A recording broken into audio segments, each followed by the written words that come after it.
Quite a common story of challenges facing entrepreneurs is that of access to capital, with most financial institutions referring to them as high-risk borrowers, hence not qualified for credit. High net worth individuals are now becoming a key resource for entrepreneurs here in Kenya. I caught up with Martin Kiilu, an enterprise coach at Intellecap. Take a look. And let's talk about funding entrepreneurship in this market. Talking about Kenya, it's not always easy for entrepreneurs to find startup or growth capital, but most people are going for debt and equity.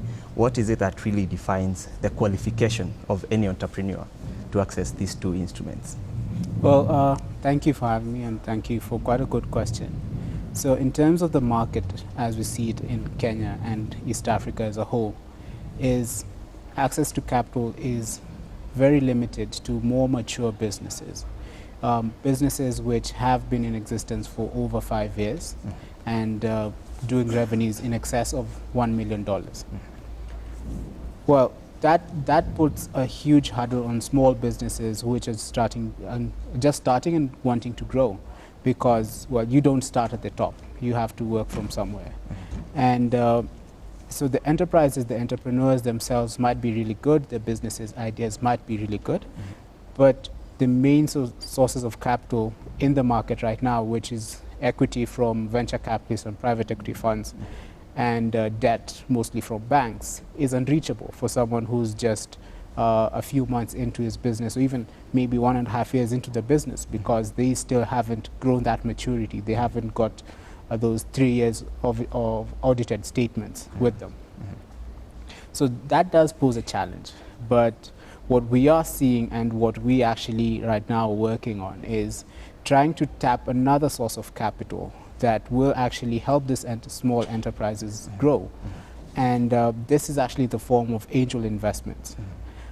In Kenya and East Africa, we have people, high net worth individuals, who've grown businesses, who've made money, either through employment, through business.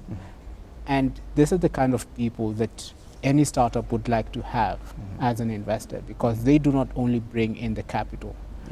Because what's capital if I don't know how to execute my business, if I don't know how to grow it, if I don't know how to grow it into an institution and not just a one-man show? Is there appetite among these angel investors? When you speak to them, are they willing to take risk in these very young ideas? It's quite interesting to the people who've actually talked to and who actually have on board already. So you have two camps. One is a camp which is quite willing to actually invest in someone's idea at this point. What you then have is not really them not investing in an idea, but they're actually the entrepreneur.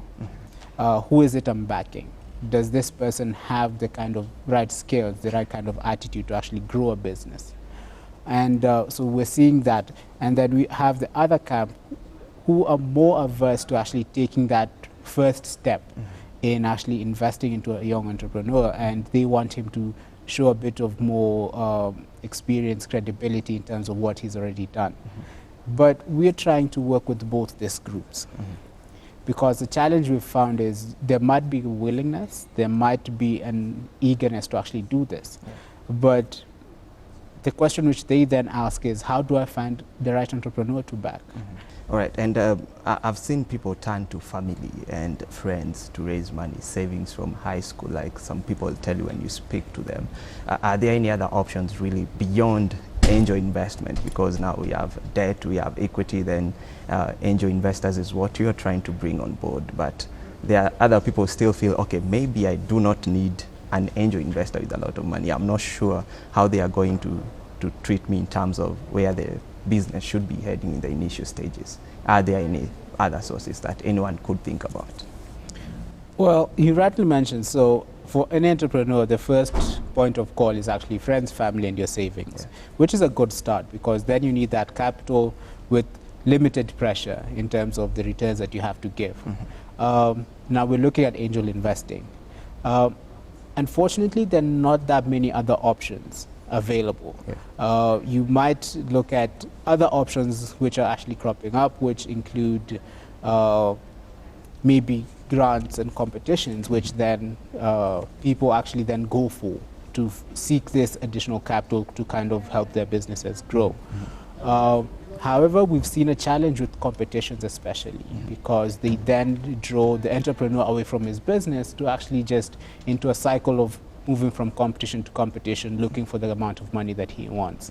How do entrepreneurs stick to the vision of the business, especially after bringing in an investor or a partner who might have a different idea altogether?